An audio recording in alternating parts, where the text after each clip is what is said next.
Ramadhan ni mwezi wa rehema, ni mwezi wa kushirikiana. Wakati wengine wakifungua saumu kwa furaha, wapo ndugu zetu wanaosubiri msaada ili nao wapate iftar. Katika maeneo ya Southern Somalia, Kismayu hadi Ras Kiamboni, mamia ya familia zinakabiliana na changamoto kubwa ya kupata chakula katika mwezi mtukufu wa Ramadhan. Kupitia taasisi ya Taysir Relief Foundation na Al-Haajar Foundation, wanakuja na lengo moja kuu: kuhakikisha hakuna familia itakosa iftari katika mwezi wa baraka na neema teletele. Changia mchango wako leo ili tupeane chakula cha iftar kwa familia zaidi 200. Unaweza kuchangia mchango wako kupitia paybill namba ambayo ni 4006057 na account namba utaandika jina lako. Changia leo, uwe sababu ya tabasamu, dua na uwe nuru ya iftari yao katika msimu wa Ramadhan. Tushindane leo ili ndugu zetu wawe na furaha.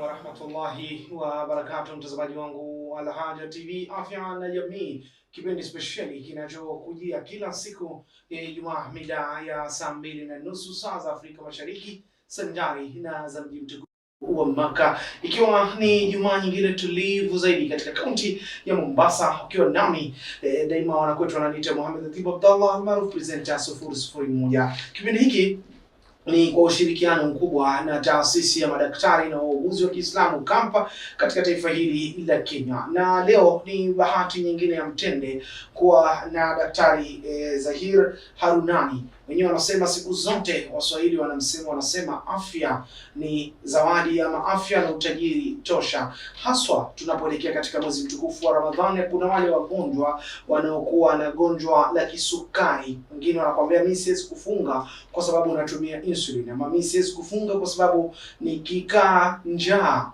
basi pengine sukari yangu itashuka na sukari yangu itapanda. Leo tupata fursa ya kuwa naye dokta katika sehemu mbili, ambayo itakuwa ni wiki hii ya kwanza na wiki ijayo inshallah, tukizungumzia masuala mazima ya diabetics and Ramadan, kisukari na mwezi mtukufu wa Ramadhani. Ni series ya wiki mbili kwa ajili ya kukufunza wewe ambaye pengine ni mgonjwa wa gonjwa hili la kisukari, lakini pia kukupa fursa wewe ambaye pengine una mgonjwa, unamsimamia gonjwa la kisukari, ujue wapi pa kuanzia wakati tunapoelekea katika mwezi mtukufu wa Ramadhani, ili kila mmoja wetu asipitwe na mwezi huu wa baraka. Dr. Assalamu alaikum wa rahmatullahi wa barakatuh. Wa alaikum assalam wa rahmatullahi. Hope you're good. I'm good. Welcome to Al-Haajar TV station. Thank you. And it's been an honor to be with you today in this program, especially we are heading to month of Ramadan and concerning about our health and probably our loved one, especially the sick person with the disease diabetics. Yeah. So first of all, doctor, pengine tueleze, who is Dr. Zaheer Harunany? Just a brief. Okay, Dr. Zaheer Harunany, that's me. Yes. I am a consultant physician and endocrinologist. And endocrinology, watu wengi hawajui yanaanisha nini. Endocrinology is to do with hormonal diseases. And the chunk of hormonal diseases is basically diabetes. You would say approximately 70 to 80% of endocrinology is diabetes. So kuna wale ambao wanasomea diabetes peke yake wanaitwa diabetologist. Alafu kuna wengine wanaendelea specialize zaidi more into the hormonal specifics, thyroid, adrenal gland, pituitary gland. Hao wanaitwa endocrinologist. So basically endocrinologist ni specialist for hormones na diabetes. Yeah, so that's my specialty. Shukran jazakumullah khair doctor, na tutafurahi kuwa nawe katika session hizi mbili, na I hope inshallah haitakuwa session za mwisho. Hata after Ramadhan doctor, unakaribishwa sana ndani ya Al-Haajar TV because kuna msemo unasema, na it's reality, diabetics iko na sisi miaka yote. It's not about Ramadan alone. For sure. Yes. Diabetes is a chronic disease. You live with it for the rest of your life. It's not like an infection where you get an antibiotic for 5 days and you are treated. Diabetes unaishi nayo mpaka mwisho. So ni muhimu uwe unafuatiliza, maanake control sukari ni muhimu sana. Kwa nini muhimu? Sababu inaleta complications huko mbeleni. So diabetes, the reason why we don't like to have is because of the complications it's related to. And complications was nyingi, kuna zile ambazo zina affect kidneys, affecting the kidneys, kidney failure. It's one of the leading cause of blindness worldwide, actually. Okay, you get nerve problems, and you may have heard people getting amputations because of unhealing wounds, heart attacks, strokes.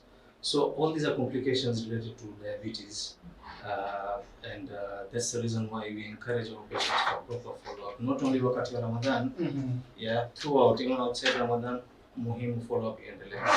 Asante sana daktari.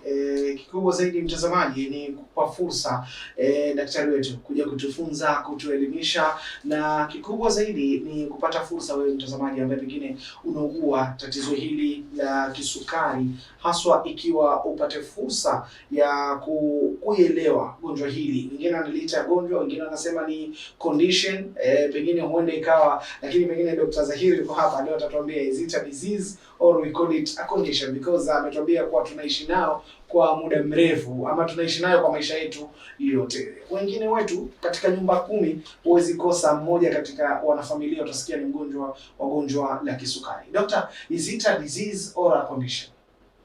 Well, it depends on how you look at it. Yes. In the medical terms, we look at it as a disease. But the general public may think it's just a condition. Okay. But the important point, just as I mentioned, is that it is related to complications. So you may be living with this condition. This condition is the one that is now related to other complications, the ones that I previously mentioned. Okay. So, Doctor, before that, at least let's do just a short brief. I know watazamaji wangu walipata fursa through Dr. ECG kufahamu zaidi the diabetics na katika condition ni gani na gani, categories za diabetics ni zipi, na pengine kama kutakuwa na new category it's coming pia at least tufahamu. Lakini because you are here na at least pia tuwape fursa watazamaji kufahamu at least just a recap and a brief recap of what is diabetics and categories of diabetics, doctor. Okay, in the simplest terms, we could say diabetes is a condition where the body is not able to maintain the sugar levels in a particular normal range. Okay, the sugar is persistently high, and the high sugars now in the long term is the one that now leads to this complication that we were alluding to previously. So yes, diabetes is a condition where sukari inakuwa juu, the sugar level is high. Now why does the sugar level remain high is because of mostly 2 factors. Number one is where you don't have enough insulin secreting capacity. Insulin is a hormone huwa ambayo inatoka kwa wengu pancreas, the beta cells of the pancreas. Now there is type 1 diabetes, which is the first category of diabetes, which is not the most common, okay, but it affects mostly younger people. What nasema we should suspect it in anybody less than 30 years of age. Okay, so in these people, pancreas is damaged and it is not producing enough insulin, or it is not producing insulin at all. Now the role of insulin is to try and regulate your blood sugar in a normal range. So when you don't have that insulin at all, then sukari yako inakuwa juu, your sugar is persistently high. So that is type 1 diabetes. Okay. The other classification of diabetes is type 2 diabetes, which is the most common type of diabetes. It affects many people worldwide. Okay. And the problem with this type of diabetes is that your pancreas is okay, it is producing insulin, but that insulin is not working where it's supposed to work. The target where it's supposed to work, because insulin is supposed to work at the liver, at the muscles, at the fat tissue. Kazi yake ya hiyo insulin ni that glucose that you are taking in, insulin makes that glucose to be taken up by these organs. Lakini unfortunately, that insulin is not working at that target organ.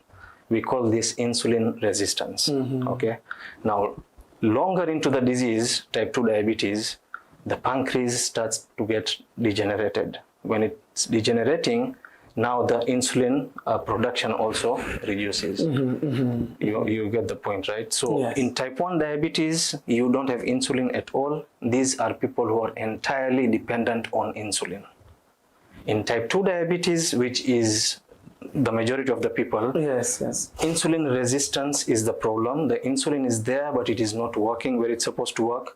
So huwa tunapeana dawa, we give medications to make that insulin work, so that the sugar can then be regulated in the normal range. So it means, doctor, in a short briefing answer, type 1 ni watu ambao nyinyi mnawapa insulin. These so are when we see someone dependent. Okay, when we see someone use kabla hajakuwa mjamzito, that is type 1 or type 2 diabetes pre-existing, then she becomes pregnant. But this one, gestational diabetes we are talking about, is wakati anapata hiyo mimba, during the pregnancy is when now she gets the diabetes. Na sana sana it is because of the placenta. Wajua ile placenta inatoa hormones. That hormone can cause insulin resistance. So that is why katika mimba, during the pregnancy, unaona sukari zinakuwa juu, the sugar remains high. Lakini once akishaza, sukari sasa zinarudi normal, because ile placenta ishatoka, that insulin resistance inapungua kabisa.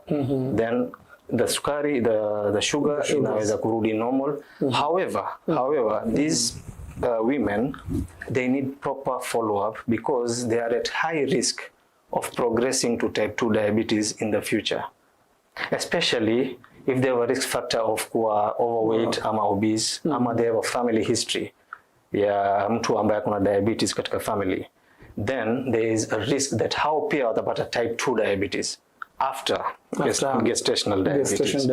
So that is the third class of diabetes. Then there's the fourth classification, huwa tunasema others. Okay, hizo others ziko nyingi, lakini ziko rare, they are more rare. Okay, we don't see them very commonly. They could be related to some other endocrine diseases like thyroid disorders, okay, or they could be related to drugs, okay, or there are some genetic syndromes, some genetic problems that could lead to diabetes. We call them maturity onset diabetes of the young, or monogenic diabetes. So these are more rare things. We don't see them very commonly. Yeah, but this is for us healthcare professionals to, to try and explore. Doctor, allow me to ask you 2 questions, then tuingie kwenye topic. The first question, mwenye diabetic type 1, anaweza migrate to diabetic type 2? No. Actually, the answer is not a no. It could be a no and a yes. Okay. Now, why do I say that? Because type 1 diabetes, as I said, is where you don't have insulin at all. Okay. Now, when you give these patients, these people with type 1 diabetes, insulin can cause weight gain. Okay. So there's a tendency of these people to gain weight. Okay. And these days we have a lot of childhood obesity also. Okay. Now obesity can lead to insulin resistance. So on the background you already have type 1 diabetes, which you have been diagnosed with, but then insulin causing the weight gain, okay, or you are obese, okay, then can lead to insulin resistance. You get a double diabetes. So you get a type 1 and you get a type 2. Okay. So you give the insulin, and you may want to use some medications to sensitize that insulin to work also. Okay. So you cannot migrate from type 1 to type 2, but you can get a double diabetes. Yes, so you have type 1, eventually you end up with type 2 as well. Yes. So it means, doctor, here in Kenya, we have a patient with double diabetics, or is just rare cases? We see them. You see, the problem right now is the environment in which we are living. The lifestyle. And the lifestyles, exactly. Yeah. So the kind of foods that we eat. So back in the days, when people were eating more healthy, okay, we were not seeing a lot of this. But these days, we do get young people who have been diagnosed with type 1, but you see them, they're overweight, because naturally, type 1 diabetes, or historically, type 1 diabetes, if you look at it, it is actually lean people, they lose weight, they're skinny, okay? So these days we get type 1 diabetics. With a fat bodies. Yes, exactly, okay? So we need to watch out for these signs of insulin resistance, because you may see that they are requiring very high doses of insulin. Why? Because of that resistance, insulin resistance. The second question, doctor, due to time, is hii ya mama, gestation diabetics. Yes. Umesema ni placenta, and we know mama kuna that relationship between the mother and the infant. Yes. Je, mother anaweza sambaza diabetics kwa mtoto anayezaliwa? No. Diabetes is purely a metabolic disorder. Okay. So haiwezi kusambazwa from mother to child. No.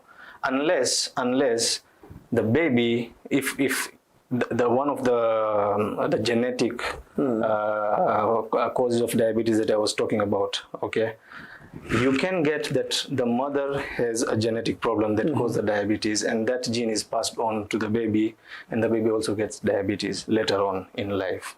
Okay, so in terms of kusambaza, no, this usually does not happen. This is purely a metabolic disorder.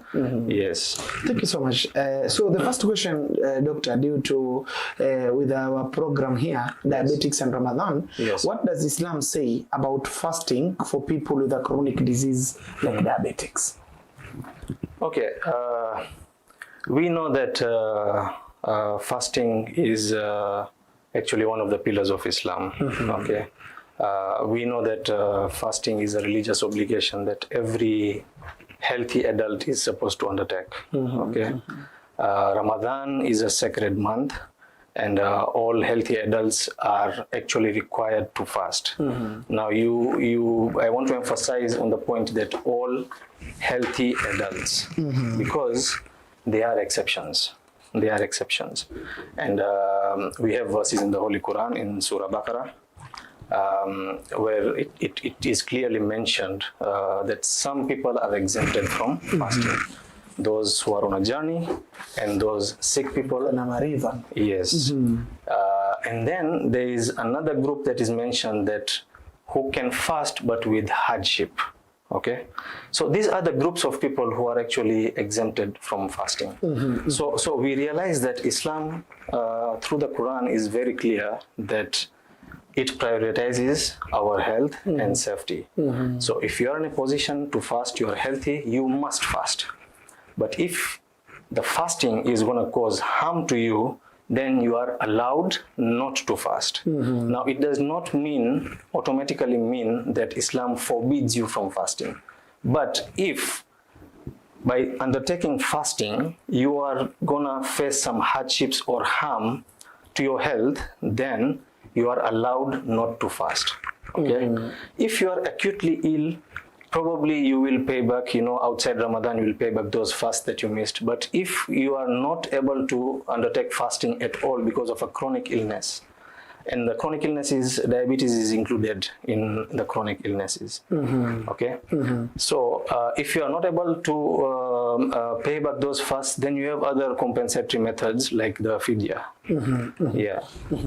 Thank you so much, doctor. So what are the main risks of fasting for someone with a diabetics? Okay, there are 3 or 4 major things that we are looking at, the risks that are involved when somebody who is diabetic is going to fast. The main thing we look out for is low blood sugar.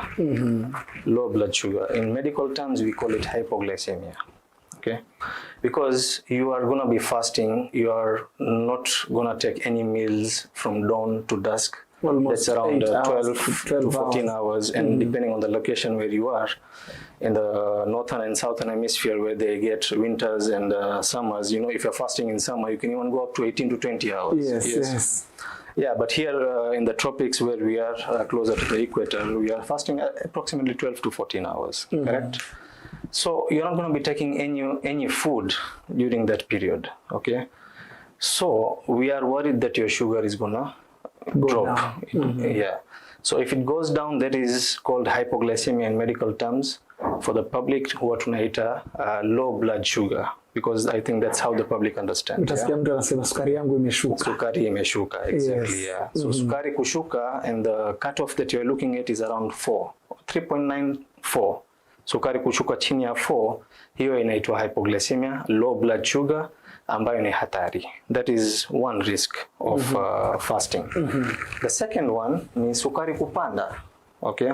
Hiyo ni tunaita sisi hyperglycemia or high blood sugar. Okay? High blood sugar sana sana inatokea wakati gani? When you have fasted the whole day, na wakati wa kufuturu, at the time of iftar. Traditionally, sisi Wahindi ama Waswahili ama Waarabu, we look at our culture and tradition. What are the kind of foods that we eat during iftar? Viazi. Exactly. So kuna mafuta. Exactly. So utaona kuna bajia hapa, kuna viazi karai, kuna vitumbua, kuna kaimati, alafu kuna wali, kuna mikate, naan, kuna sharbati. Yes, all fizzy drinks, sodas, okay?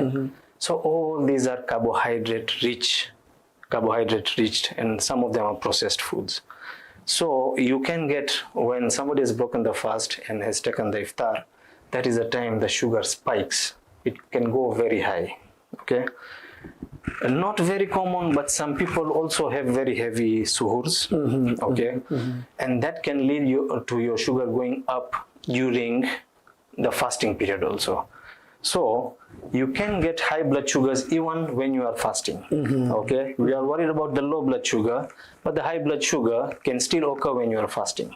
Okay, remember, insulin is a problem. There is no insulin, or insulin is not working. So when the sugar starts going up when you are fasting, there is no insulin to regulate that. Okay. Yes. So you may go into a condition. The third risk that we are talking about is what we call diabetic ketoacidosis. It's a very severe acute complication of diabetes. When your sugars go very high, you become dehydrated. Okay. You may experience severe thirst. You may experience abdominal pain, vomiting. Okay, or rapid or deep breathing. This is another condition I'm talking about, diabetic ketoacidosis, and it's actually a medical emergency. The fourth risk that we are talking about is dehydration. Okay, dehydration is basically a state where mwili imepungua maji. Okay, because remember, as much as you're not eating, you're also not taking any fluids from suhoor mpaka iftar. Okay.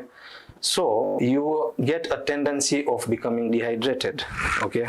And there are medications that can actually worsen this dehydration, okay? We call them SGLT2 inhibitors that can actually cause you to pass a lot of urine, and you're losing a lot of water in the urine, and you become dehydrated. So this becomes very important for those patients who are, okay? So dehydration can lead to your blood pressures falling, and when your blood pressures fall, your kidneys may get damaged. Okay, so patients who are already having existing kidney diseases from their diabetes, that dehydration can actually worsen their kidney function. So these are the four things that we are really concerned about. And there's a fifth one. The fifth one is when blood actually starts clotting. You know, when you're dehydrated, all the blood cells was zinaganda, and you can get clots forming in your blood vessels. Huasis tunaita thrombosis. Okay, so these are 5 things that we are really worried about. So low blood sugar, high blood sugar, diabetic ketoacidosis, okay, thrombosis, and dehydration. These are the 5 major risks that we are talking about in a patient with diabetes who intends to fast.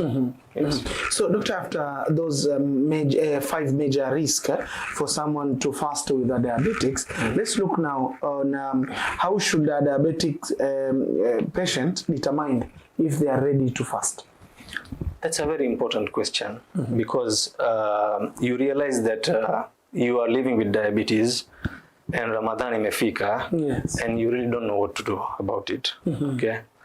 So if you want to determine if you are fit to fast, you need to plan early. Planning early is very, very important. Okay, you need to give yourself at least 1 to 2 months, and the guidelines actually tell us even longer, 2 to 3 months.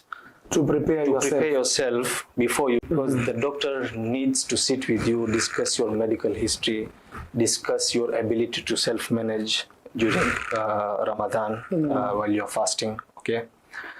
And the doctor will be in a position to score you. Actually, there's a risk score, okay, that we use. And this risk scoring or risk quantification is required for us to assess the safety of fasting when you have diabetes. Yes. Okay, yes. So there's the low risk, there's the moderate risk, and there's the high risk. So when you are sitting down with your doctor, the doctor will go through so many, parameters that need to be looked at to assess your risk. Okay. The other reason why you want to sit down with the doctor is for education. The doctor is supposed to be giving you the education on safe fasting in Ramadan. Okay, that is our job now as doctors. Okay, because unaona that when you look at the risk score and you realize that somebody is actually at high risk. Yes. So if he undertakes fasting, then it may be harmful for him. Okay, you as a doctor cannot tell him no, you cannot fast. Okay, because it is the person with diabetes entirely who is supposed to choose for himself. Yes. Okay, no religious authority or medical authority can stop you from fasting if you choose to fast, because you feel that it's your religious obligation. Yes. You want to feel connected to your God. Okay, you want to fast. Okay, now my job as a doctor is to make it safe for you to fast. How do I make it safe? I need to give you the guidance. I need to give you the education on how to safely manage yourself while you are fasting. So what are the risks? What is this risk scoring system? Okay, what are we talking about here? And what education am I supposed to give you? Well, with regards to the education I'm supposed to give you, first of all, is it safe for you to fast? Number one. Number two, okay, you have chosen you want to fast. How will you undertake your nutrition? Okay, that means your meal planning. Suhoor, iftar, what kind of foods are you going to eat? Okay, what quantities are you going to eat? Number three is hydration. How to keep yourself well hydrated. Okay. Number four is exercise. Okay, when do you undertake exercise? What kind of exercises? Does Taraweh qualify to be called as an exercise? Okay. Number five, how to monitor your blood sugars and when to monitor. How often and when to monitor your blood sugars. Number six, recognizing the signs and symptoms of high blood sugar and low blood sugar. Okay, and dehydration. The risks that we spoke about. Yes. How to recognize them and what to do about it. Okay. Number seven, when to break the fast. I need to educate you on when to break the fast. Yes, because if you continue fasting, then it may cause a harm to your health. So these are the things that we as doctors need to educate our patients who are at a high risk but still intend to fast. So we cannot say, no, don't fast, it's not safe for you. No, that's not the way to go. You say, you want to fast? Okay, we will help you. We will teach you what needs to be done to make it easy and safe for you to fast. Yes. So doctor, apart from those education, at least ambao mnazungumza na wagonjwa wa kisukari kuwa if you want to fast, if you are intended to fast, you need to know these 7 reason fast or schedule yourself in this. But do you have any medical test ambazo pengine kana diabetic patient ana suppose afanye for readiness to fast? Yes, sure. When somebody is presenting to us, when we go through the medical history, of course we need to figure out what are the other conditions that this person is living with. Is there kidney disease? Is there heart disease? Okay. So and of course the diabetes is there. Okay. So to assess their level of control, first we need to do a test called HbA1c. That is a test that tells us about the average control in the previous 3 months. Okay, so that is a very important test, okay, because that is part of the risk scoring system. When you are looking at the risk scoring system, that HbA1c is one test that we look at to assess the control of this patient. That's one test that we want to do. The other one is at least a kidney function test we need. Okay, because when again we look at the risk scoring system, we see that microvascular complications, especially kidney disease, if somebody is having kidney disease which is not controlled, this is a patient at a high risk. Okay, the risk of harm to this person is higher when somebody compared to somebody who does not have kidney disease. So we need to do a kidney function test. And then in the office, the general things like how is the blood pressure, so the BP needs to, how is the weight, that needs to be measured, okay. Basically those are the main tests that we need to do before assessing the risk of this patient. Yes. Thank you so much, Dr. Allow me to take a break. After a break, inshallah, tutakuja tuendelee with our segment. We have at least 2 segments, then we open our calls, and through 0722600333, our dear viewers, you can text us, or you can call us, or you can send your question concerning about diabetics in Ramadan or diabetics and Ramadan, inshallah. Let's take a break. After a short break, we'll be back. Are you planning a trip abroad? Al-Haajar Travel Agency is your trusted partner in making every journey smooth and memorable. At Al-Haajar Travel Agency, we take care of everything from booking your flight tickets to arranging your destinations with ease and reliability. And if you're planning to perform Umrah, trust the agency that's officially approved and fully dedicated to serving you with honest and care. Visit us today at Majengo Maredioni in Mombasa, or call us on 0722 445668. You can follow us on social media, Instagram at Al-Haajar_travel, or send us a WhatsApp message to 0722 445668. Al-Haajar Travel Agency, your journey, our commitment. Asante sana mwelekezi wangu Said Abdi kwa kuhakikisha tangazo na advert zinaruka sawa sawia zaidi. Kwa zidi kuelimika na zidi kutazama Al-Haajar TV, mtazamaji, unaweza kutuma ujumbe wako mfupi kwa leo kidogo kutokana na tatizo la ngavu. Niruhusu utume tu ujumbe wako mfupi, alafu tutaujibu kwa wiki ijayo daktari atakapokuwa anakuja tena. Lakini kupitia 0722600333 utakuwa na fursa kutuma ujumbe wako, na inshallah wiki inayokuja Dokta atajibu maswali yenu kabla ya kuingia katika episodi yetu ya pili. Doctor, in this segment we want to know more about managing health while fasting. So what are the best practice of monitoring blood sugar during fasting, doctor? Okay. So this again depends on your risk. Okay.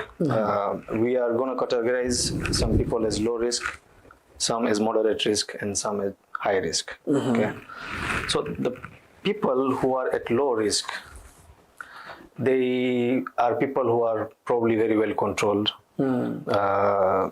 outside Ramadan. Like before you entered Ramadan, your sugar was very well controlled, your HbA1c was good. You don't have comorbidities like kidney disease, heart disease. Okay, your duration of diabetes is probably less than 10 years. Okay, you are able to self-manage your diabetes. Okay, your previous Ramadan experience was very good. You could fast without any problems. Okay, you don't get low blood sugar. Okay, or in the recent past you have not had any episodes of low blood sugar.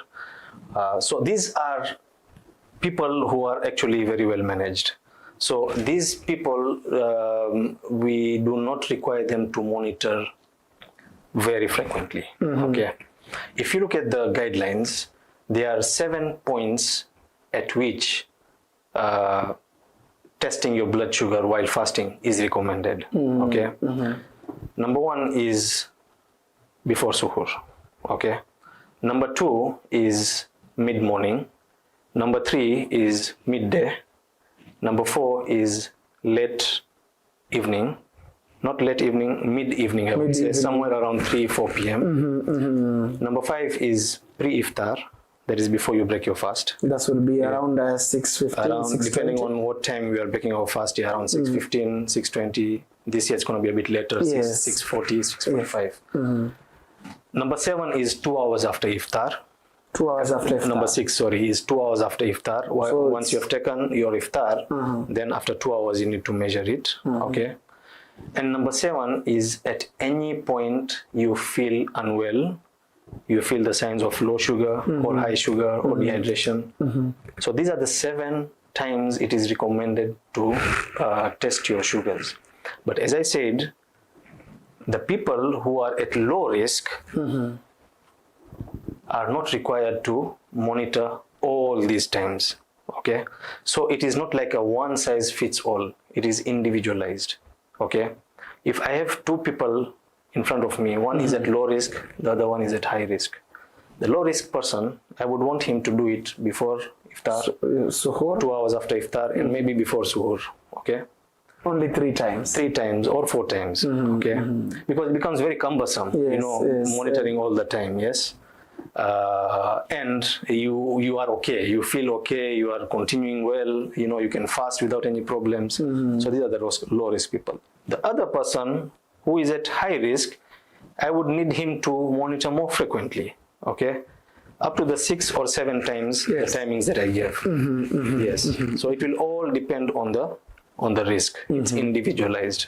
Thank you, doctor. What should a diabetic person do if they experience dizzy, weakness, and thirsty while fasting? Okay. Dizziness could be because of low blood sugar. Dizziness could also be because of high blood sugar. Weakness, again, could be because of low blood sugar or high blood sugar. Okay. When you talk about severe thirst, this mostly occurs when the sugar is very high. Yes. Okay. Either way, these symptoms that you're talking about are warning signs. Okay. And somebody needs to take these warning signs very seriously. Okay. Because there could be red flags about your sugar dropping too low or your sugar going up too high. Okay. So whenever somebody experiences these symptoms, the first thing to do is to measure your blood sugar. Yes. Okay. And the recommendation is if your blood sugar is less than 3.9, okay, but we tell our patients 4, okay. If your blood sugar is less than 4, immediately you need to break your fast. Okay. Or if your blood sugar is more than 16.7, you need to break your fast, because it is not safe for you to continue fasting when you are having these symptoms and your sugar is very high. Very high. Okay. Yeah. So that is what I would advise the patients to do. Yes. If you experience these symptoms, don't ignore them. Take them seriously. Immediately measure your blood sugar, and if need be, break your fast and seek medical attention. So, doctor, are these only symptoms ambazo zinafanya mtu anaweza fungua saumu yake as soon as possible or immediately, or we have another symptoms apart from these? There are many other symptoms. Yes. Okay, let's look at low blood glucose. So dizziness and weakness is already there. Yes. Okay, or somebody may experience shakiness, tremors, sweating, excessive hunger, okay, headache, confusion, or loss of consciousness. All these could be related to low blood sugar. Okay, when we look at high blood sugar, severe thirst. Okay, and if you get into that complication that I was talking about earlier, the diabetic ketoacidosis, because that is related to very high blood sugars. Okay, then you may get rapid breathing, confusion also. Okay, dizziness, abdominal pain, vomiting, nausea. Okay, so all these are symptoms that are warning signs for extremely high blood sugar. Yes. Thank you so much, Doctor, for that segment of managing health while fasting. Pengine Doctor, tukizungumza issue sasa za medication and insulin management, how should diabetics patient adjust their medication or insulin schedule during Ramadan?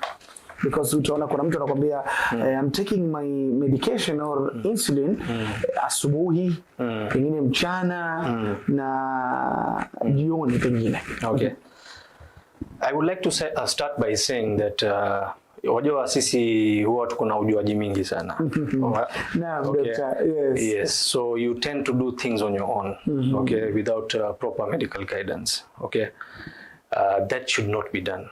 For any person who has diabetes, okay, and intends to fast, please, the message here, the main point I'm making is that do not self-adjust your medications, okay? That can be more harmful to you, yes. Okay? So having said that, when it comes to medications, dose adjustment or timings adjustment, okay, you realize that you have oral medications and you have injectables like the insulin. Okay, there are many different types of medications. Okay, even in the oral medications or zile za kumeza, there are many classes of medications. Okay, there are those that could be harmful while you are fasting. Okay, because they can cause your blood sugar to drop. Okay, or cause you to get dehydrated. And there are those that are pretty much safe. Okay. And then now you come to the insulins. Yes, again, insulins, there are many different types of insulins. Okay, there are the long-acting insulins, there are the short-acting insulins, the rapid-acting insulins. Okay, so number one, because in Ramadan your meal times are changing, your medication times also change. Yes, yes. Okay, number two, some medications may require dose adjustment. Okay, and this will depend on outside Ramadan, how are you taking these medications? Is it a once daily dosing? Is it a twice daily dosing? Is it a 3 times daily dosing? Okay, whether it is oral medicines or insulin. Because you may see some patients taking insulin once a day, twice a day, and there are some patients who are on 3 times insulin, and there are some patients, especially the type 1 diabetics, who are on 4 times.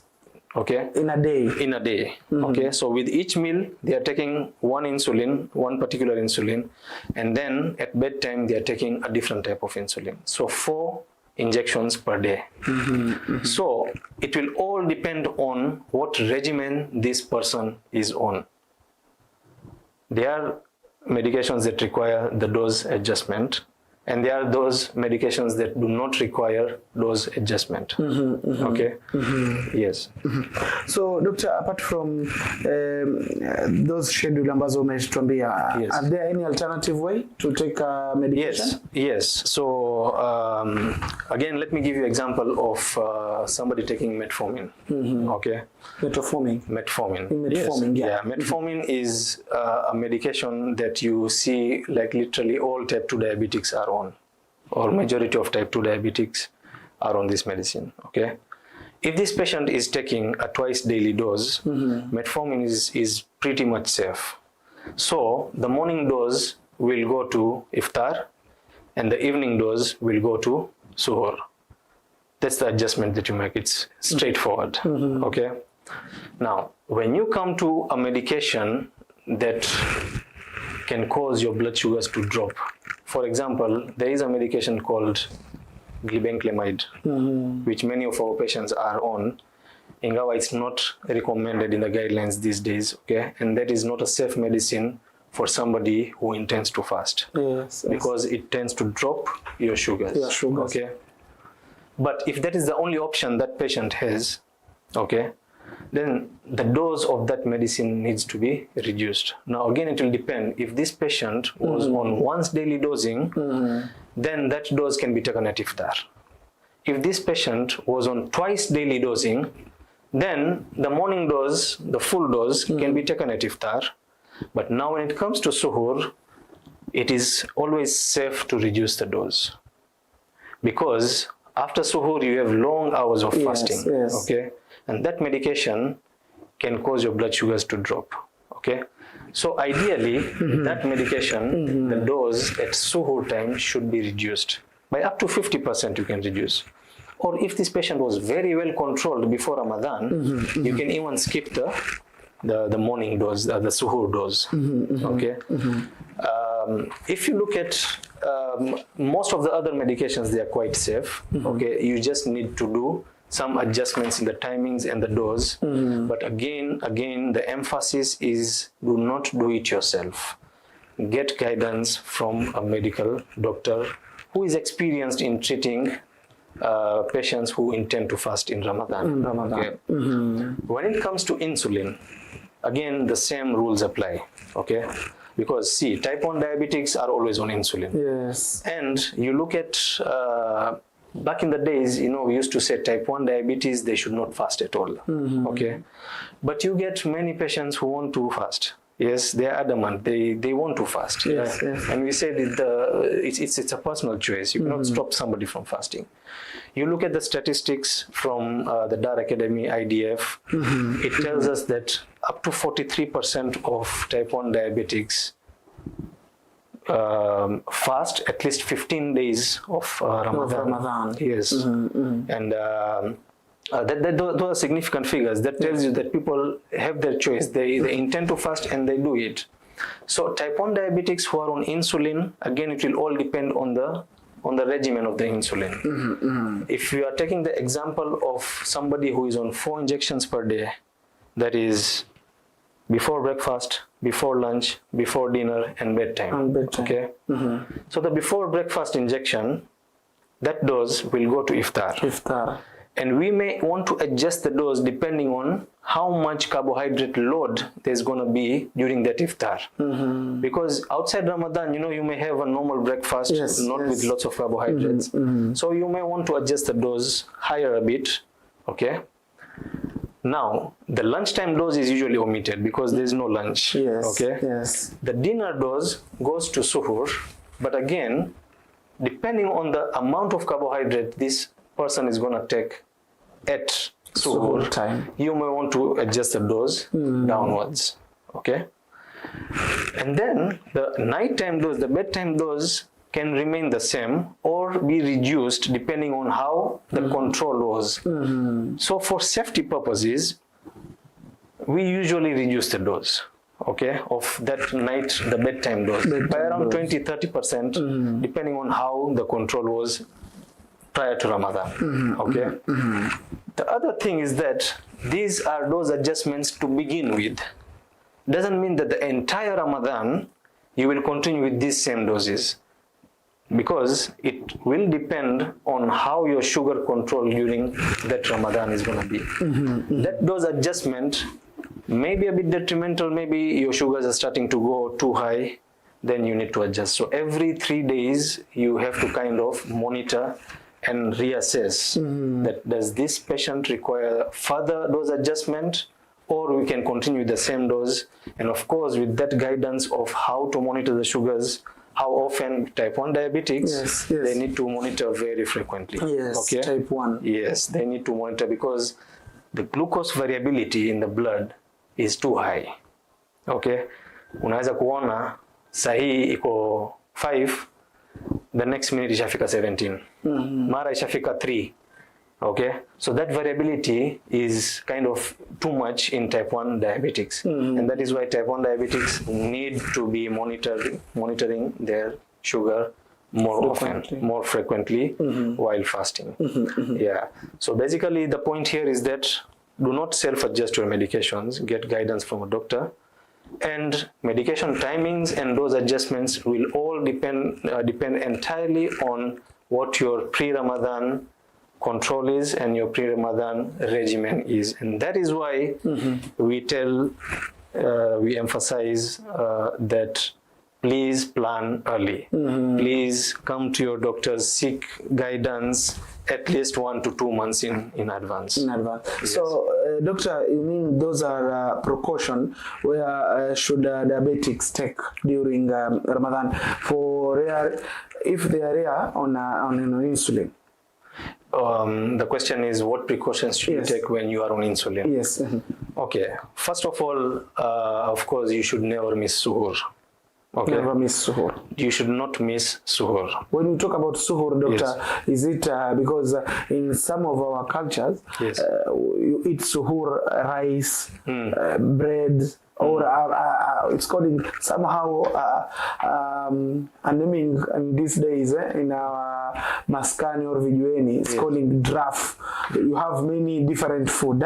Okay, I think the nutrition part will be covered in the next session. However, of course, when I'm talking about suhoor, suhoor is very important. Okay. Sometimes you get people who say that no, I'm not going to take suhoor. Yes. Even it's water. Well, they can take water, but you need some calories. Okay. But you need to take a healthy suhoor. Okay.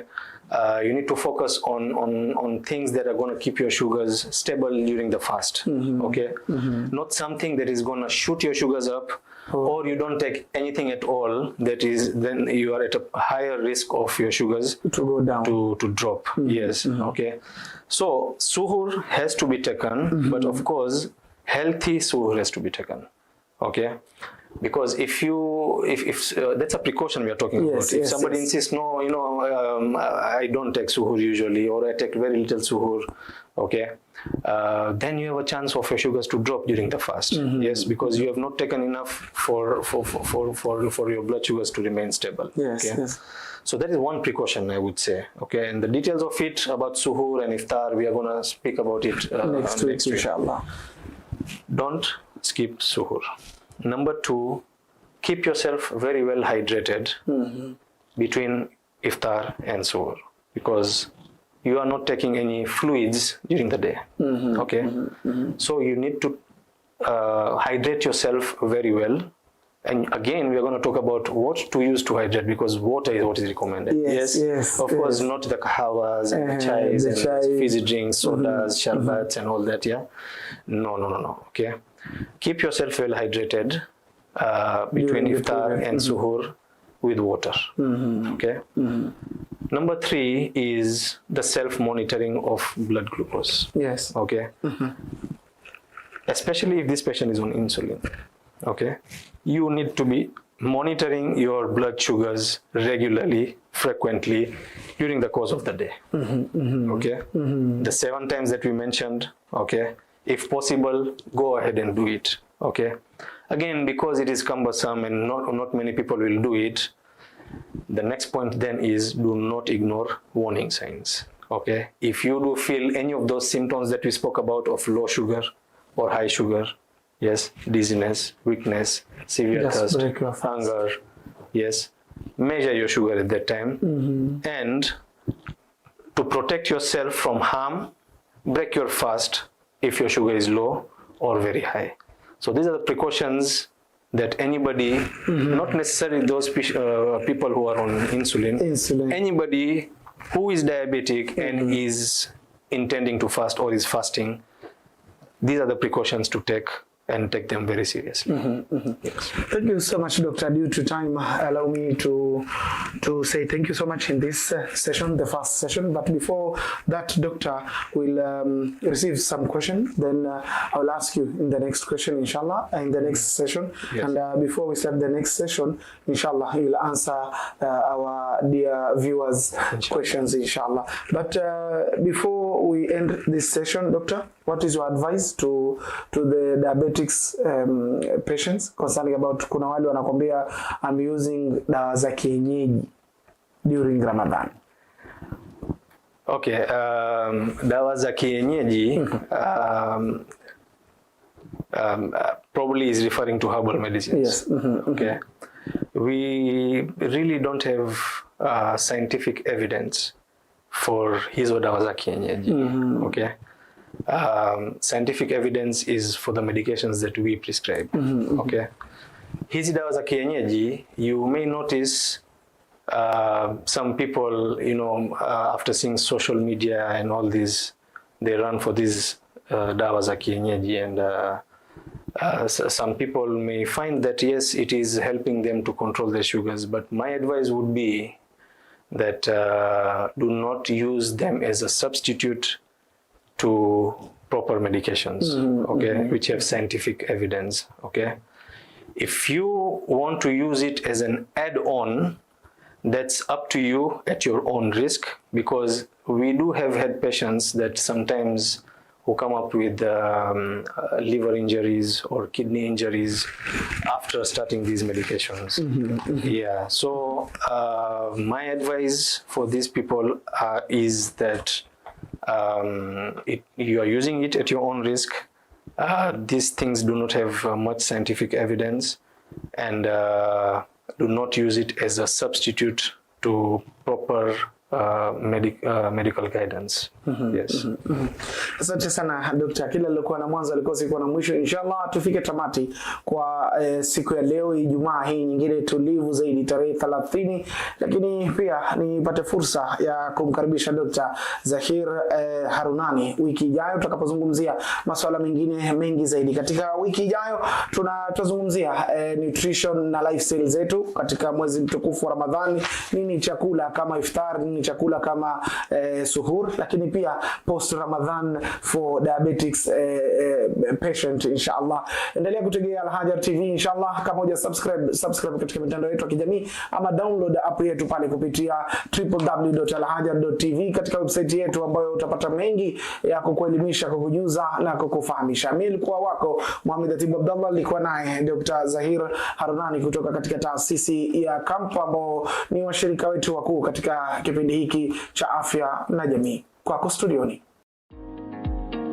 Jiunge nasi kila siku ya Ijumaa kuanzia saa 2:30 hadi saa 3:30 usiku kwenye runinga uipendayo Al-Haajar TV katika kipindi cha Afya na Jamii. Hapa tutakufunza jinsi ya kuepuka magonjwa sugu kama vile kansa, arthritis, shinikizo la damu, diabetics, magonjwa ya tumbo, kichwa na mengi mengineyo. Kumpeleka yule mgonjwa, kumpeleka hospitali kufanyiwa operation na mambo ya uchunguzi na kulazwa inaweza kugharimu karibu $300,000.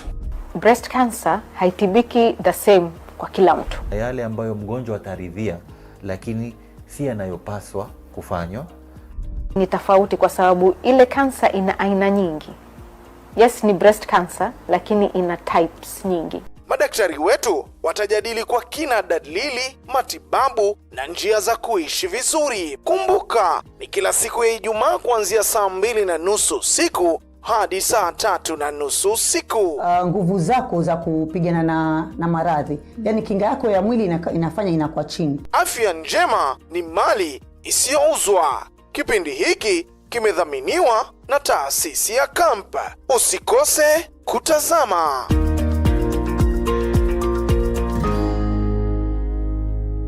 Ramadan approaches, millions prepare for iftar, but for many families, the question is not what to eat, it is whether they will eat at all. Across vulnerable communities, widows with no income, orphans with no provider, and families pushed to the edge by poverty. For them, Ramadan is not just a test of faith, it is a fight against hunger. This is where Al-Haajar Foundation steps in. We deliver your donations directly to the places that need them most. No distance is too far. No family is forgotten. Last Ramadan, through your generosity, Al-Haajar Foundation fed over 12,000 people for the entire month of Ramadan. 12,000 people who were able to break their fast with dignity. This year, our mission is bigger, stronger, and more urgent. With your support, we aim to reach 25,000 people, widows, orphans, and the less fortunate who need help the most. Your donation becomes food, your kindness becomes relief, and your generosity becomes hope. This Ramadan, you can be the reason a family eats. This Ramadan, stand with Al-Haajar Foundation. Help us reach 25,000 people. Help us feed the needy. Donate today and change lives.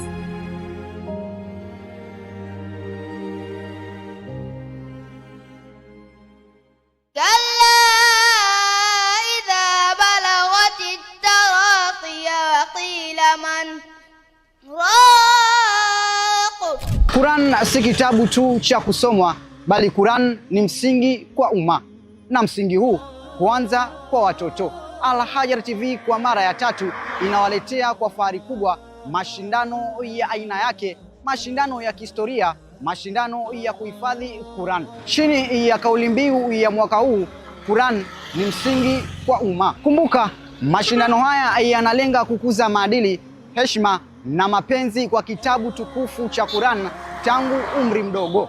Washiriki kutoka madrasa na vyuo mbalimbali vya kidini wanakaribishwa. Kumbuka, ni sharti kwa wale watoto watakaoshiriki wawe na chini ya umri wa miaka 10 pekee. Pia kila madrasa inaruhusiwa kutoa watoto 3 katika kila kitengo.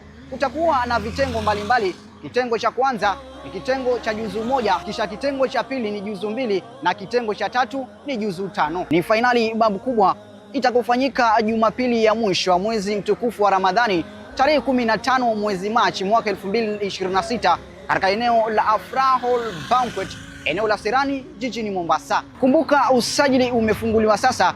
Jiandikishe ili uwe miongoni mwa wale watakotembea katika safari ya kukuza kizazi kijacho kupitia kitabu tukufu cha Quran. Kumbuka, mwaka huu tunasema Al-Haajar TV, Quran msingi wa umma.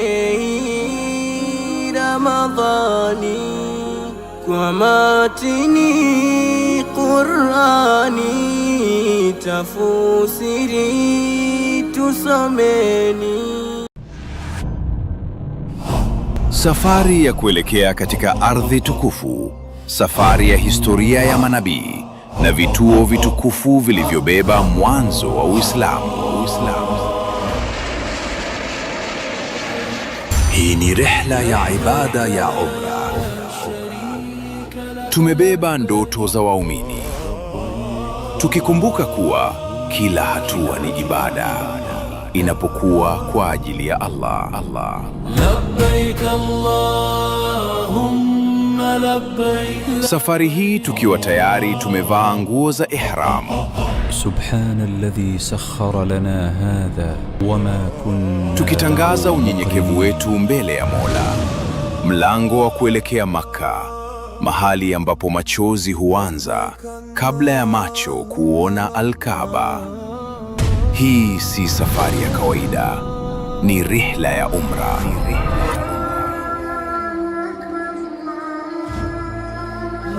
Ibada iliyopambwa na thawabu, iliyopiganiwa na manabii. Tarikhi ya Kiislamu iliandikwa mafanikio yake kuanzia hapa. Ikahifadhiwa na maswahaba na ikafikishwa kwetu kwa damu, subira na imani. Hii yote ni saha ya vita. Angalia mji wa Makka uko chini baina ya majabali.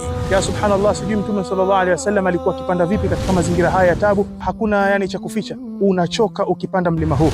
Jua ni kali, na kama mnavyosikia sauti, tunahema kupanda, kuna kazi.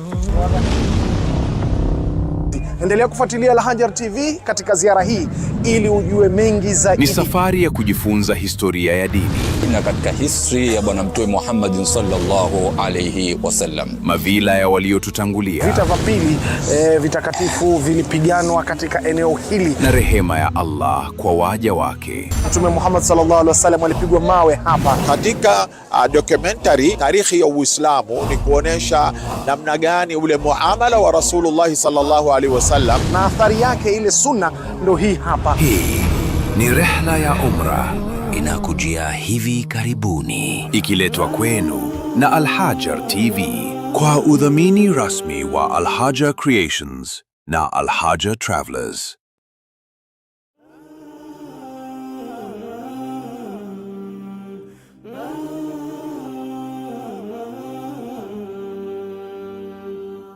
Al-Haajar TV, mwangaza kwa umma.